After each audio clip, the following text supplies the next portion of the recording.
qu'elle est admirable que le prix soit décerné sur des critères de qualité sans dépendre du niveau.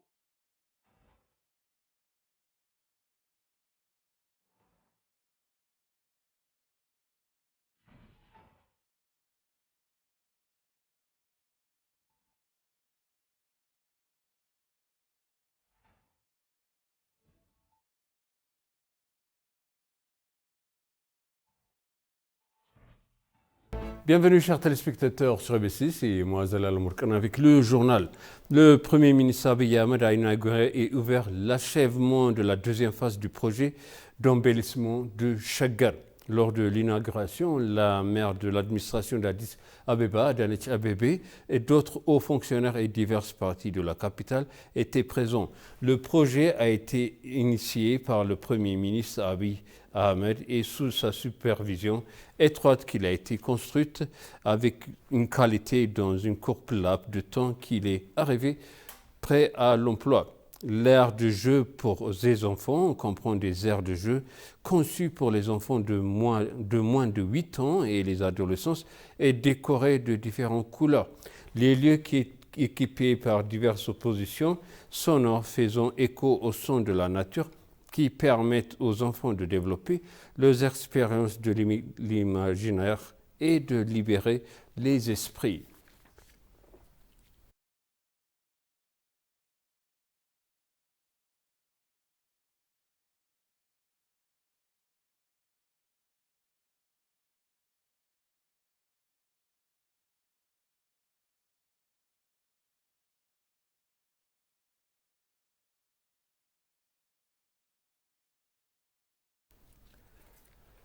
Le Premier ministre Abiy Ahmed a exprimé de grands espoirs de l'Éthiopie atteindre les objectifs de sécurité alimentaire et surmonter les obstacles en travaillant ensemble. Le Premier ministre a visité hier une ferme de blé en grappe de la zone est de Shawa de l'État d'Oromia. Quelques 8000 agriculteurs ont cultivé avec succès du blé grâce à l'agriculture du grappe sur 31 000 hectares de terre situés dans le Warada de Dugda et Bora de la zone. Les agriculteurs récoltent leurs moissons et labourent la terre avec des tracteurs. Selon le Bureau de l'agriculture et de la zone est de Shawa, plus de 200 hectares de terre devraient être couverts de cultures de blé au cours de la prochaine saison de pluie. L'Éthiopie devrait cultiver 1,3 million d'hectares de blé irrigués en 2 cycles dans la prochaine saison de pluie. Sur ce total de 52 millions de quintaux de production devraient être produits.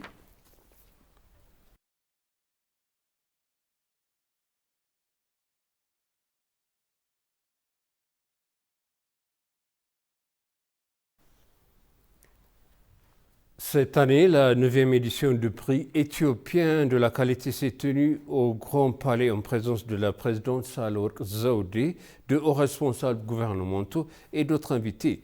La présidente a déclaré qu'il est admirable que le prix soit décerné sur des critères de qualité sans dépendre du niveau, afin de construire une économie compétitive, de réaliser la vision de notre pays, travailler sur la base de la qualité n'est pas seulement une question de choix, mais aussi d'existence à atteindre particulière doit donc être accordée à la production de produits de qualité et à la prestation de services, a-t-elle souligné. Bien qu'il y ait eu des lauréats de 3e et 2e place très acclamés, au programme de récompense, le prix de la première place a été rendu sans être décerné. Il a été indiqué que cela s'est produit en raison de l'absence d'une institution qui pourrait répondre aux exigences de la norme de qualité.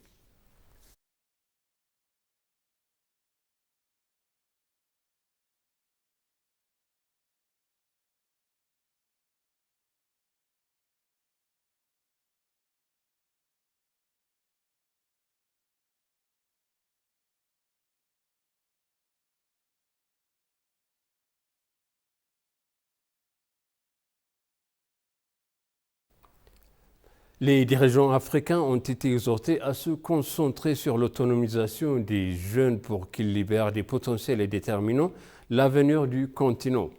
Cette remarque a été faite hier lors du service du Premier ministre éthiopien. Demeke Mekonnen s'est adressé au premier sommet de la jeunesse africaine au siège de l'Union africaine à Addis Abeba.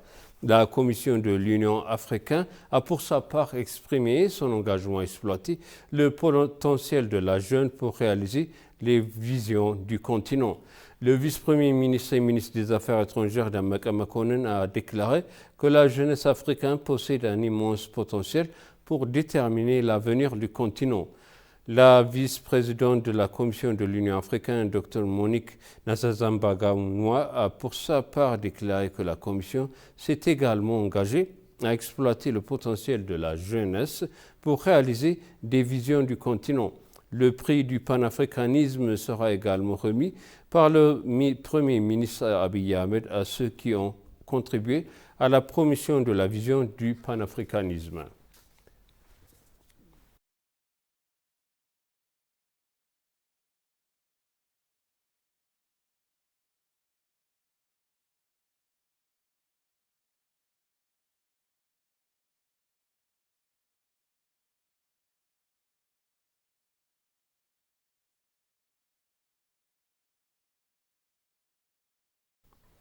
Les membres de la diaspora éthiopienne résidant aux États-Unis ont exprimé leurs engagements à œuvrer pour faire d'Addis Abeba une destination touristique privilégiée.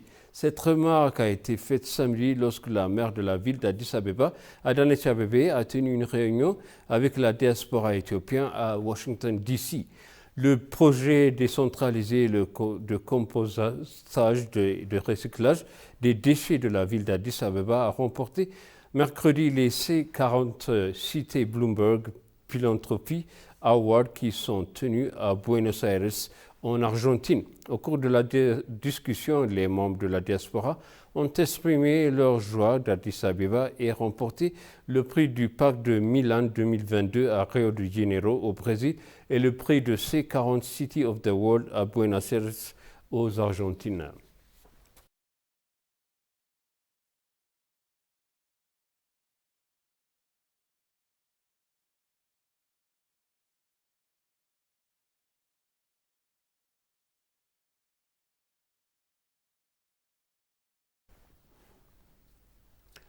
La cité de Bardar, la capitale de l'État d'Amara, a inauguré hier une usine agroalimentaire de jus de mangue propriété de la compagnie A-Square-A.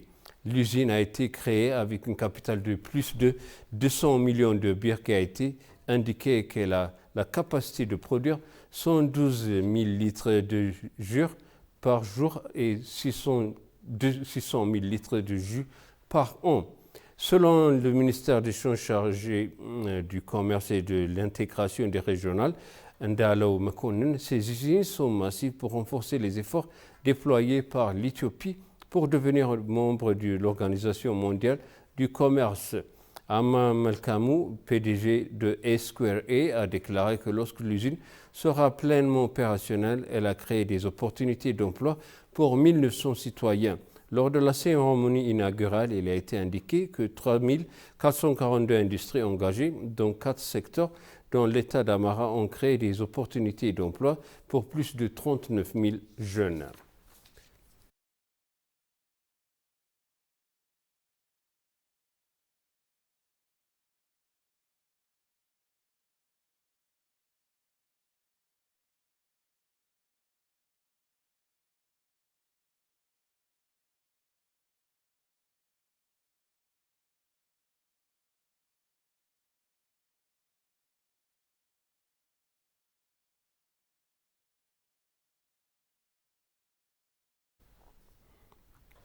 Et pour conclure le journal, le ministre de la Revenu, Aïn Alem Goussé, a déclaré que la chose de la plus importante, plus durable de l'économie, dont l'État est revenu perçu du pays.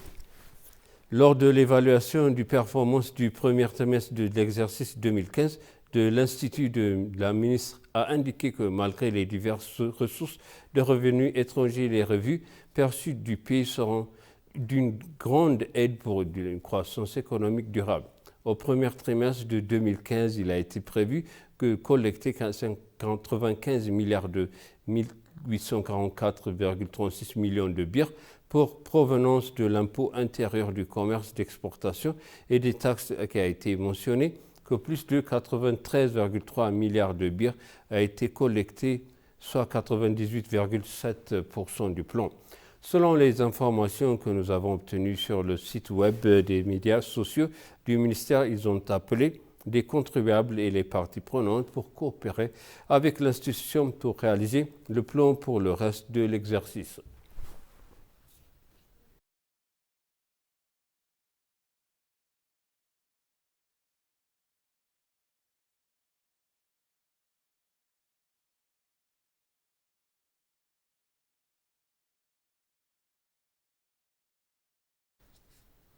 Et pour conclure le journal, les jeunes d'Afrique invitent à développer leur potentiel pour déterminer l'avenir du continent.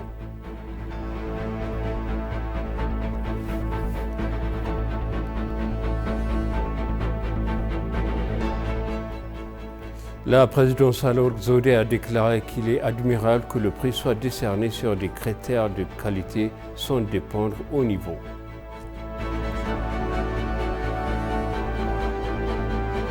Chers téléspectateurs, ainsi s'achève le journal Cité Moisala Lamorkan. Avec vous, je vous présente une poursuite de programme.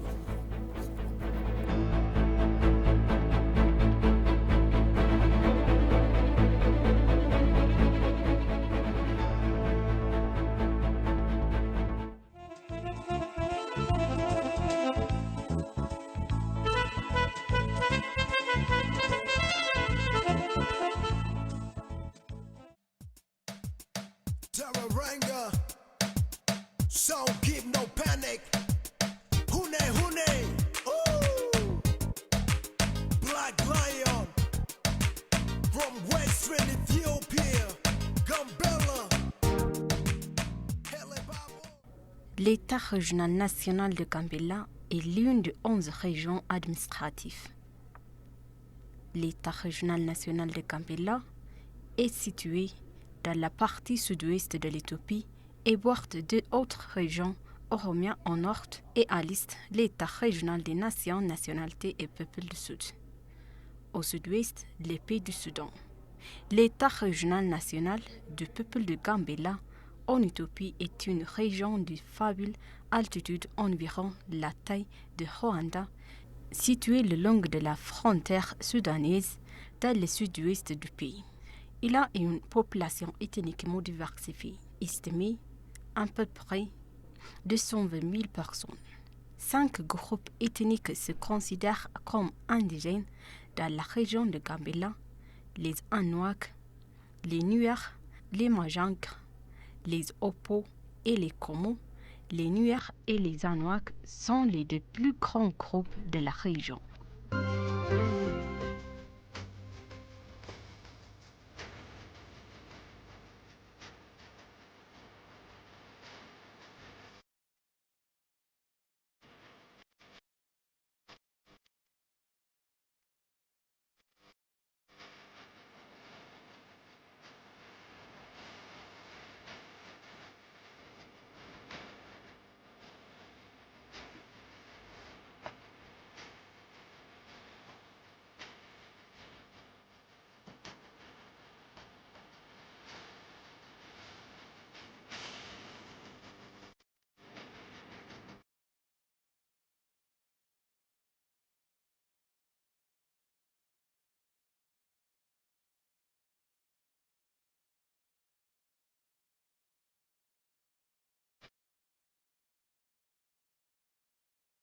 Le parc national de Gambela est situé à 850 km à l'ouest d'Addis Ababa. Il a été établi en tant que zone protégée en 1973 pour conserver un assemblage diversifié d'animaux sauvages et d'habitants uniques.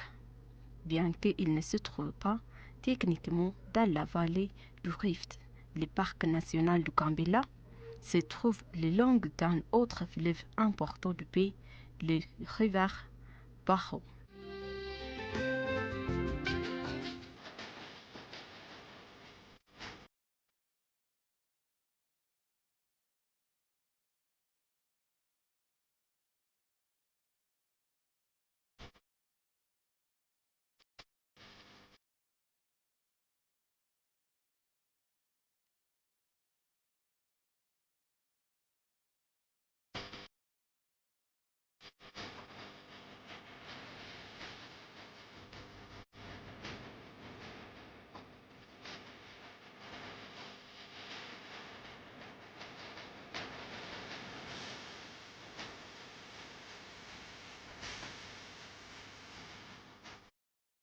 Près de la ville de Gambela, le parc national de Gambela est l'un des parcs les moins développés d'Éthiopie. Le parc national de Gambela est la plus grande zone de conservation et contient de nombreuses espèces introuvables ailleurs dans le pays. Le plus gros parc national d'Éthiopie s'étend sur 5060 km² de l'état régional de Gambela, dans l'extrême ouest à basse altitude. Elle est bordée au nord par la rivière Baro, un large affluent du Nil bleu navigable jusqu'à sa confluence avec le Nil blanc à Khartoum.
À l'origine, le parc a été créé pour la protection de l'habitat Mahaykago étendu et de sa faune.